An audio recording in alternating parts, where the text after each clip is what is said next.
Saludamos a la senadora Aida Abella. Ella es una de las sobrevivientes del exterminio sistemático que el Estado colombiano hizo desde los años 80 y 90 del siglo pasado del partido político Unión Patriótica. Más de 6.000 compatriotas cayeron producto de las balas asesinas que cegaron la vida de muchos dirigentes de la época, concejales, diputados, alcaldes, líderes de movimientos sociales, de defensores de derechos humanos, y hoy, después de más de 30 años, la Comisión Interamericana de Derechos Humanos reivindica la historia, la memoria de la Unión Patriótica y sobre todo la vigencia política de las ideas que defendieron. Senadora, su parte para quien nos ve y nos escucha, para la comunidad nacional, sobre el significado político e histórico que tiene esta determinación de la CIDH. Bueno, primero que todo, pues la Comisión, en principio de Derechos Humanos de la OEA, fue la que atendió el caso. Ellos hicieron un pronunciamiento de fondo donde culpaban al Estado por tres cosas: por omisión, por acción directa y también por colaboración. Es decir, colaboraban para matar, pero también mataban directamente el Estado y algunos de sus funcionarios. Luego pasa entonces el Estado, como caso insólito, el Estado es el que impugna la decisión. Casi siempre son las víctimas. Aquí no, fue el Estado, es el único caso en la historia de la Comisión Interamericana. Y entonces pasa a la Corte, y la Corte acaba de dar su fallo. A mí me parece que allí, después del estudio de la Corte, lo que ellos manifiestan es que hay una acción directa. El Estado participó en la matanza de los militantes. Y participó de muchas maneras. Participaba, por ejemplo, con las escoltas. Nos ponían escolta seguimiento. No era para defender la vida, sino para saber dónde estábamos, qué hacíamos, dónde almorzábamos, dónde estudiaban los hijos, etcétera, etcétera. Esta fue una situación bastante dramática, porque en el caso de Bernardo Jaramillo, por ejemplo, lo que se ve en el video es que abren los escoltas del gobierno, abren la fila, entra el sicario, lo mata y ya. Y yo creo que esto se dio en muchísimos casos de la Unión Patriótica. Por ejemplo, llegaban los sicarios cuando los escoltas no iban por alguna razón, porque los llamaban a curso o porque simplemente estaban enfermos, etc. Hay una situación muy dolorosa y es, escuchando a los paramilitares, por ejemplo, HH, Eber Velosa hace muy pocas horas dio una declaración en uno de los programas que hace Caracol. Y lo que él manifiesta es que él está dispuesto, que lo llamen a la JEP, que está dispuesto a dar los nombres de todos los empresarios que pagaron por la muerte de la gente, no solamente porque él estuvo una buena parte de su tiempo en Urabá, pero también después pasó al Valle del Cauca. ¿Y el riesgo de que lo maten antes de que hable? Ese es uno de los riesgos, que a mí me parece que debe actuar rápidamente la JEP o Justicia y Paz. Deben ellos, pues simplemente, desde el juzgado, desde el magistrado de la Justicia y Paz, pueden ellos hablar desde las cárceles también. Esa puede ser una pequeña solución. Y yo sí creo que la verdad va a salir un día, la verdad completa, porque desde luego el Estado ha sido condenado. Hay demasiados casos en los cuales el gobierno, a través o de sus ministros, por ejemplo, que señalaban, en el caso de Bernardo Jaramillo, Lemos Simons, que era el ministro de gobierno, dice: Bernardo Jaramillo es el vocero de la insurgencia, ese candidato presidencial, y a los 8 días lo mataban. Y este país se llenó de unas consignas que todavía guardo en la mente, que decían: el ministro señaló, el sicario disparó. Todo el país se llenó de esa consigna. Y claro, ellos inmediatamente corrían a borrarlas. ¿Por qué? Porque los genocidios no son espontáneos. Los genocidios son planificados en cualquier parte del mundo. No se puede hacer un genocidio sin la participación del Estado. Aida, ¿qué decirle? ¿Usted qué le dice a la juventud colombiana, la que ahora participó del estallido social, pero que no había nacido, digámoslo, en la época en la que todo esto ocurrió, y que para ellos todo es como de oídas, casi que mítico? ¿Qué decirles para que ellos garanticen que estas historias no se repitan? Sí, yo lo que creo es que la juventud primero debe tener una educación política, que es deber de todos los que estamos en el Parlamento. Los muchachos necesitan una preparación. por supuesto, pero yo no creo solamente con el ministerio, los propios partidos políticos deben hacer sus seminarios, sus orientaciones, sus cursos de economía política, sus cursos también de política nacional, política internacional. Todo eso lo tiene que conocer la juventud, porque lo que sí vimos en el estallido es que los jóvenes sí tienen no solamente pensamientos, sino tienen forma de direccionar sus protestas. Y yo creo que esto es muy válido. Y muy válido, ¿por qué? Pero eso no puede costarles tampoco el encarcelamiento, que salgan 3 jóvenes a protestar e inmediatamente lo lleven. O el asesinato. Eso no puede seguir pasando. Y la gran experiencia con este fallo de 30 años, porque duramos más de 30 años, 29 la demanda, pero antes habíamos hecho toda una serie de acciones para recopilar los datos, para ir a donde el fiscal, para, bueno, miles de cosas que teníamos también dentro de los archivos de la Unión Patriótica. Más de 30 años, es decir, eso es algo que hizo reiniciar que la corporación que dirigió todo el tiempo Jael Quiroga hasta entrar al Congreso de la República. Organizar las víctimas no fue fácil porque fue recoger mucha gente que ha salido de Urabá pero que estaba, por decir algo, en el Caquetá, o el que salió del Caquetá que estaba en La Guajira, etcétera. Es decir, aquí hubo un desplazamiento interno para salvar la vida muy impresionante, pero también un desplazamiento externo. La gente que salió por miles, porque en el exilio estuvimos miles, hemos vuelto muy pocos, pero siguen en el exilio, hay retazos de la patria regados por todos los continentes. Esta gente no descansa, todo el mundo está trabajando, con lo pequeño o lo grande, pero todo el mundo hace su labor en cada uno de los países. Así es de que nosotros nos aprestamos a hacer toda una serie de explicaciones de lo que es el fallo y queremos hacer una compilación un poco resumida porque son 800 hojas. Es casi que imposible, pero sí una compilación resumida para que la tengan las universidades, para que la tengan cada uno de los colegios, y esto se le mandará directamente a las bibliotecas. Por supuesto que ya nos hemos adelantado, por ejemplo, los diferentes libros que ha sacado Reiniciar, muchos están en bibliotecas de su departamento, por ejemplo, el exterminio de la Unión Patriótica en Urabá está en Antioquia, el exterminio de la Unión Patriótica en el Tolima está en todos los colegios del Tolima, el exterminio de la Unión Patriótica en el Meta, todo el departamento del Meta.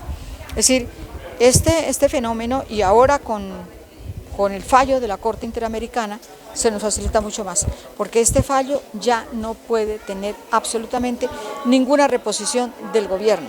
El fallo es definitivo y tiene que cumplirse. Y como Colombia pues es signataria también de la Convención Americana de los Derechos Humanos, tiene necesariamente que decir sí, la cumplo y hay que cumplir. Cuéntenos, en su caso personal, ¿cómo le cambió la vida a usted? Usted era una dirigente, a usted le hicieron varios atentados, a usted tuvo que salir huyendo del país, corriendo porque le iban a matar, pero después de muchos años de estar haciendo su trabajo de defensa de derechos humanos, de visibilización de los problemas del país, decidió regresarse para hacer la política activa, en este caso en el Congreso de la República. Cuente un poco ese periplo, qué ha significado en su vida y en la de su familia. Bueno, pues muchas dificultades, ¿no? Mis hijos también eran amenazados. Me mandaban, por ejemplo, por el fax, que en esa época no estaban los teléfonos y tan avanzados, etcétera. Me mandaban cuestiones de la Biblia donde dicen tus hijos pagarán, y lo señalaban y me lo mandaban por fax. Es decir, los jóvenes también sufrieron en ese momento. Mi hijo, por ejemplo, tuvo una adolescencia muy fuerte. Mi hija no tanto, pero mi hijo sí, y era fruto de eso. Él decía, ¿a qué horas me llaman, mamá, que te han asesinado? Y era algo que lo decía con mucha insistencia. Y sucedió así. Un día cualquiera lo llaman en la universidad y le dicen, ¿sabe lo de esta mañana? Él no vivía allá en la casa, vivía en una casa aparte, y entonces él dice, ¿qué pasó? Su mamá está viva, pero le hicieron un atentado. Entonces, todas eran sobresaltos, pero no solamente fue eso, el hecho de salir al exterior lo hago porque estaban amenazados mis vecinos, estaban amenazados todos los vecinos del Consejo de Bogotá, decían que me mataban porque me mataban, que iban a bombardear. Entonces vi que estaba poniendo muchísima gente en peligro y lo mejor era salir del país, y salí al segundo día. Me dispararon con un roque en la autopista de Bogotá, en la calle 142 con la autopista norte. Yo vivía en la 170, en un barrio de clase media, en Villa del Prado, con mis vecinos tranquilos, etcétera, y sobre esa casa hicieron toda la inteligencia. Por eso cuando resuelvo salir, pues ¿a dónde? Yo dije, pues a Suiza, porque es la ciudad, Ginebra es la ciudad que más conozco. Había ido a varias reuniones por Colombia, en la solidaridad, cuando mataban tanta gente en Urabá, en el Meta, en Antioquia, etc. Entonces conocí a la ciudad y dije, para allá me voy. allá llegué, realmente a los 20 días me dieron el asilo político. Era una cosa muy notoria, decían ellos, la jefe de la oposición llegó y entonces pues rápidamente resolvieron el caso. Pero ¿eso qué quiere decir? Que se interrumpió toda la carrera política, toda. A mí me sacaron, pero yo nunca me fui. Entonces estaba haciendo también un trabajo en la OIT, estaba haciendo un trabajo en la Comisión de Derechos Humanos de la ONU, tenía una credencial en la que podía entrar cuando quisiera, era una credencial de la Federación Sindical Mundial, había sido dirigente sindical durante 21 años. Entonces todo eso me facilitó de que nunca estuve despegada del país, siempre.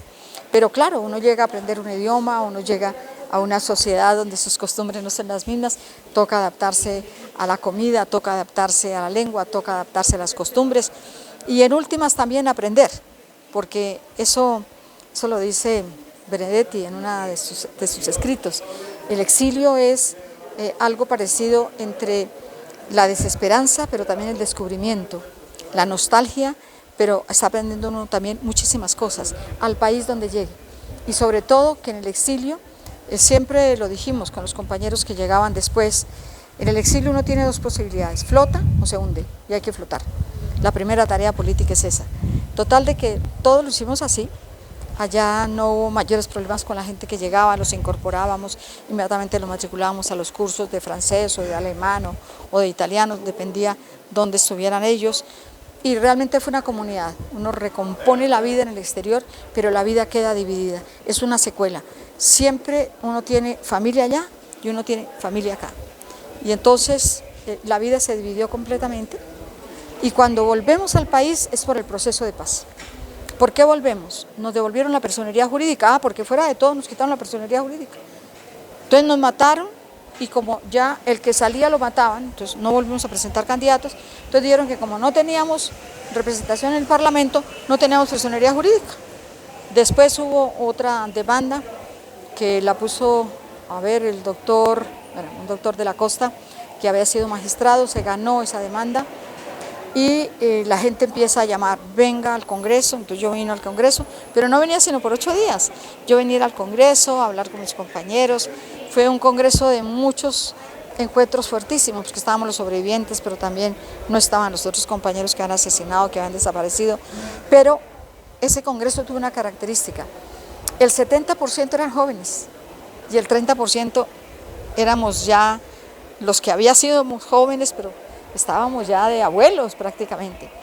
Y entonces fue una reunión de generaciones muy linda, porque además encontré una juventud preparada políticamente, pero así en una forma impresionante, que uno entraba a una comisión y los jóvenes estaban discutiendo sobre la cuestión de las TLC, por ejemplo, los tratados de libre comercio, y eran discusiones realmente muy bien fundamentadas.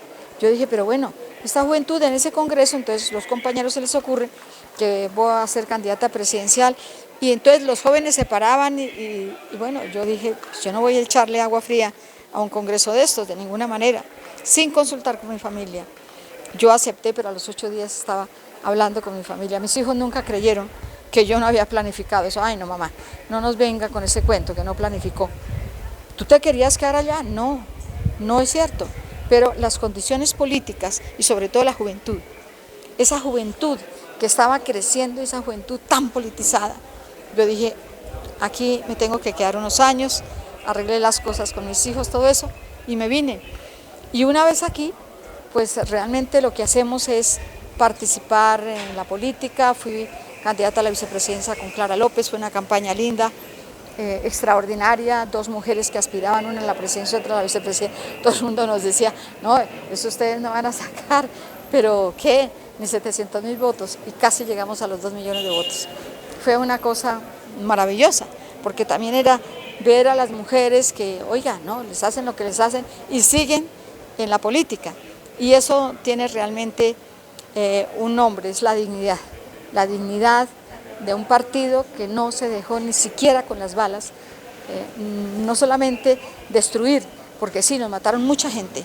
Este país hubiera cambiado si esa generación que se llevaron a nombre de una supuesta democracia, pero que fue la misma generación que se llevaron las dictaduras en el Cono Sur, si esa juventud, si esos líderes que nos mataron no los hubieran hecho, el país había cambiado hacía muchísimos años.